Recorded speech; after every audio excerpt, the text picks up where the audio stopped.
Yang kita belajar ikhlas karena Allah, bukan mengharapkan sesuatu dari dunia. Makanya dunia ini tercela. Yang kita cari akhirat, bukan dunia. Dunia ini tempatnya orang berbangga-bangga, memperbanyak harta, memperbanyak berbangga dengan banyaknya keturunan atau yang lainnya. Di antara yang harus kita ingat, ikhwan fillah, azakumullah, bahwa dunia ini gak ada harganya di sisi Allah Taala. Tidak ada harganya sama sekali. Makanya kalau ada orang sibuk dengan dunia, dia cinta kepada dunia, ini orang-orang yang bodoh. Bodoh. Kalau orang yang pintar, orang yang berakal, dia harus mengetahui bahwa kehidupan yang hakiki itu bukan kehidupan dunia, akhirat. Kehidupan akhirat. Makanya Allah menyebutkan tentang dunia dalam Al-Quran merupakan mata'ul gurur.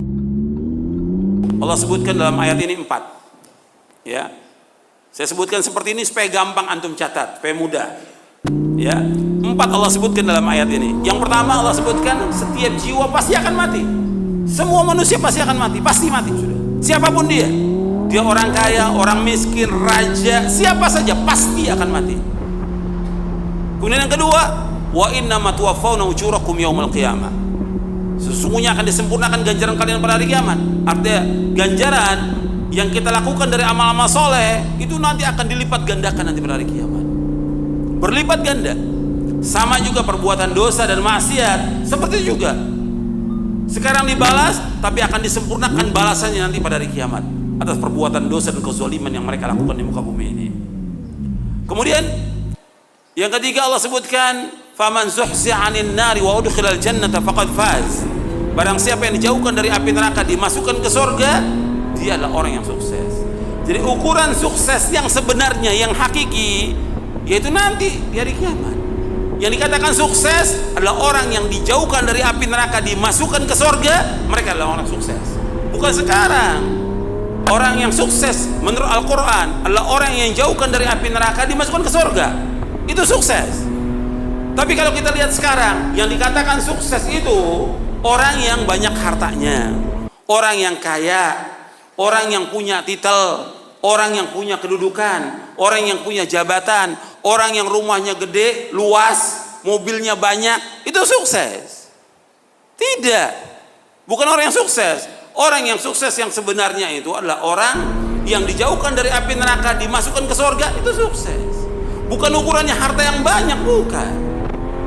Bukan rumahnya luas, bukan mobilnya banyak, bukan jabatan, bukan titelnya banyak.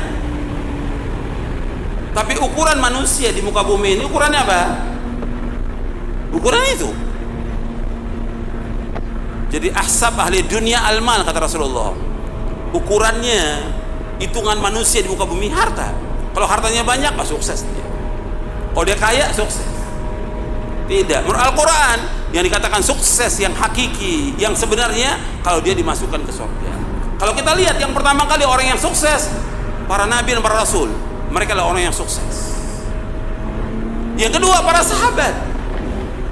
Karena para sahabat Allah sebutkan dalam Al-Quran, dalam surah Al-Hadid di ayat 10, wa kullan wa'adallahu al-husna.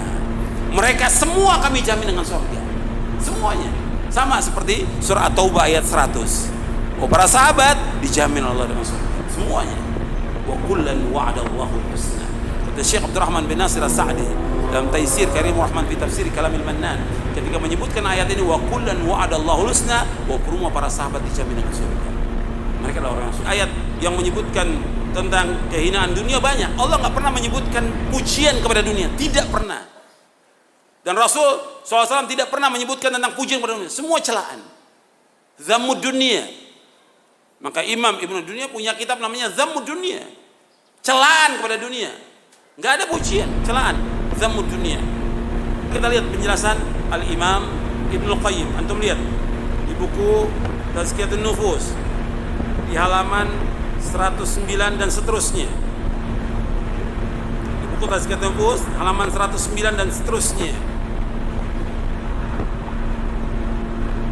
Ada kabar yang mutawatir dari ulama salaf tentang dunia.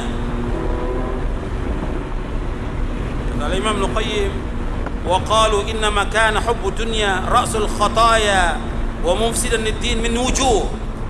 Ibnu Qayyim dalam kitabnya Idatus Sabirin wa Dhakhiratus Syakirin, kata beliau bahwa dunia itu, jadi orang yang cinta dunia merupakan pokok dari semua kesalahan dan kejelekan dan merusak agama.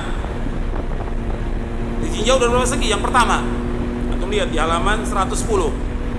Yang pertama, mencintai dunia berarti mengagungkan dunia.